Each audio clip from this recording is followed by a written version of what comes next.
Kita di dunia ini ada kaitannya kebutuhan fisik, Pak. Di dunia ini kita juga membahas tentang masalah ainul basariyah, meripat dohir, Pak. Kita di dunia ini tidak hanya memikirkan kebutuhan fisik. Di dunia ini juga kita harus mikir kebutuhan batin. Sebab kita itu berunsur dari jasad kasar dengan jasad halus. Jasad kasar berarti namanya badan ini fisik. Jasad halus berarti roh atau disebut hati. Kemanakah roh ini setelah meninggal dunia? Di situ sudah diterangkan di dalam hukum syariat kita akan dipapak atau dihadang oleh masa di mana masa ini tidak ada batasnya. Kalau kita kembali pengertian inna lillahi wa inna ilaihi rajiun dan kembali kepada Allah. Sudahkah roh ini tahu jalan, alamat dan menuju Allah yang sebenarnya? Apakah mungkin saya bisa sampai di sini kalau saya tidak tahu jalan, tidak tahu alamat, tidak tahu tempat, dan tidak ada yang pernah aku tanya, bisa nggak saya sampai di sini? Tidak akan pernah bisa. Makanya kita menuju kewusulan terhadap Allah ada syarat 3. Ilmu, amal, istiqomah yang disebut sebagai takwa. Inilah kuncinya. Ilmu akan membahas tentang masalah 3 perkara. Mana sih sifat-sifat, ciri-ciri yang memiliki nama Allah hidup itu? Ini nanti akan kita bahas setelah rukun Islam, rukun iman atau hal yang lainnya. Mana sih alamat yang memiliki nama Allah? Kalau di sini Pak Sarwo itu, nek Sarwoni, Pak Sarwoni jeneng Pak Sarwonya yang memiliki nama Pak Sarwo mana? Tempatnya di mana, alamatnya, jalan menuju ke sini di mana? Terus jalan menuju ke Allah, apakah ruh ini sudah paham, sudah tahu? Jelas tidak tahu. Berhubung tidak tahu itu, sebelum kita meninggal kita harus terlebih dahulu untuk bertemu, Pak. Harus bertemu. Proses untuk menemukan liqo terhadap Allah panjang sekali. Artinya, luar biasa perjalanannya ini. Harus tahu alamat, harus tahu jalan, harus tahu yang memiliki nama Allah. Jalan, thariqah, aktivitas, semua aktivitas itu fasilitas yang diberikan Allah terhadap jenengan karena Allah yang menguasai itu. Alamat latifah robbaniyah ya di dalam aktivitas itu. Hidup, sifat dan ciri-cirinya di situ. Ilmu sudah jenengan pegang, berarti teori secara ilmu untuk menuju liqo datang Allah sudah saudara terima, paham. Ini namanya hidayah ilmu atau makrifat ilmu. Ini tidak akan berguna bagi kita apabila kita tidak melangkah satu langkah lagi, yaitu amal, praktek. Dengan dasar ilmu ini kita paham ilmu elektro tapi tidak kita praktekkan, percuma tak berguna. Nopo? Percuma dan tidak berguna.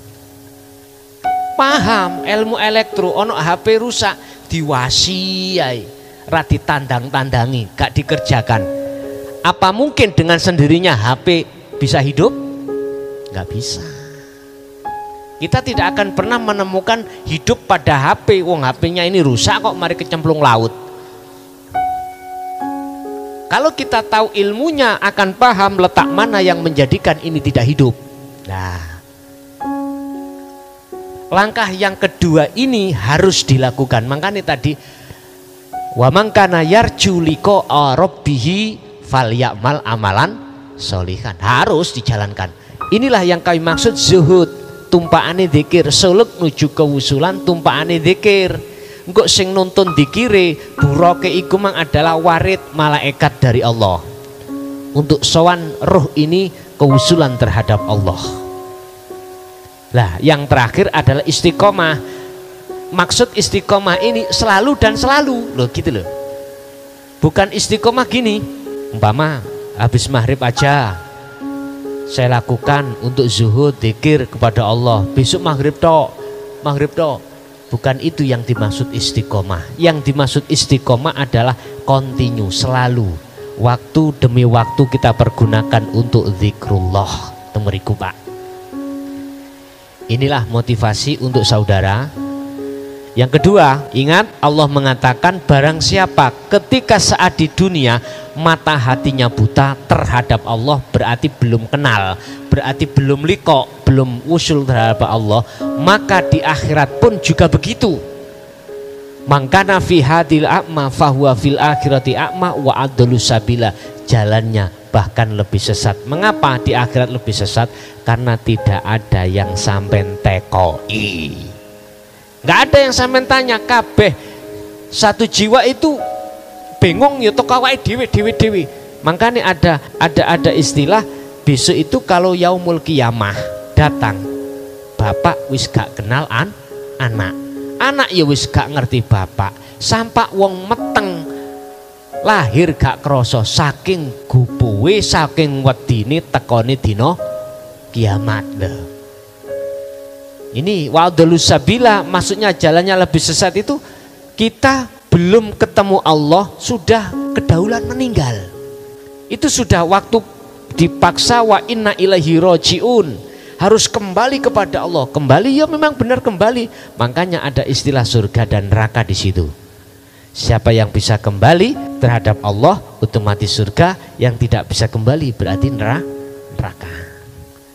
Bahasa logika, kalau saya ini ke Jakarta ke rumahnya Pak Sarwo, saya tidak memegang dan tidak mengantongi alamatnya, tidak tahu jalannya, Pak Sarwo itu yang bagaimana, di tengah jalan gak ada orang, itu namanya ketulo-tulo. Bahasa saya ketulo-tulo sana. Cara orang itu nggih bingung. Arepe takon sopo? Mau bertanya-tanya siapa, nggak ada yang kita tanya. Terus saya wajib harus sampai ke rumahnya Pak Sarwo. Dengan bingungnya saya itu muter-muter ngalor ngidul. Itulah akhirnya mengkiasi secara syariat anar neraka. Sampai digambarno anar iku kobong, ini sorry kono dan lain sebagainya gitu. Iku saking goncange manah ati, mangan ya ora ono sing dipangan lan sak pituruti gitu Pak. Tapi nek umpama sudah tahu jalannya, sudah bertemu terhadap Pak Sarwo, suatu saat dipaksa untuk saya datang ke sini, saya sudah enggak tanya-tanya karena sudah pernah ke rumahnya Pak Sarwo. Walaupun enggak ada saya tanya, wong tahu jalannya saya sudah lewati. Sama dengan sampean ke rumah saya lah. Sampean gak usah nggawa alamat saya juga, sampean yo gak tahu jalan ke sana, wis berangkat toh. Saged tutuk apa ora? Mboten saged. Di jalan tidak ada yang sampean tanya. Mumpung di dunia ini masih banyak teman kita, dekat kita. Sampean tanya terkait ke Allah bagaimana? Lah, ini ada kesempatan yang baik bagi kita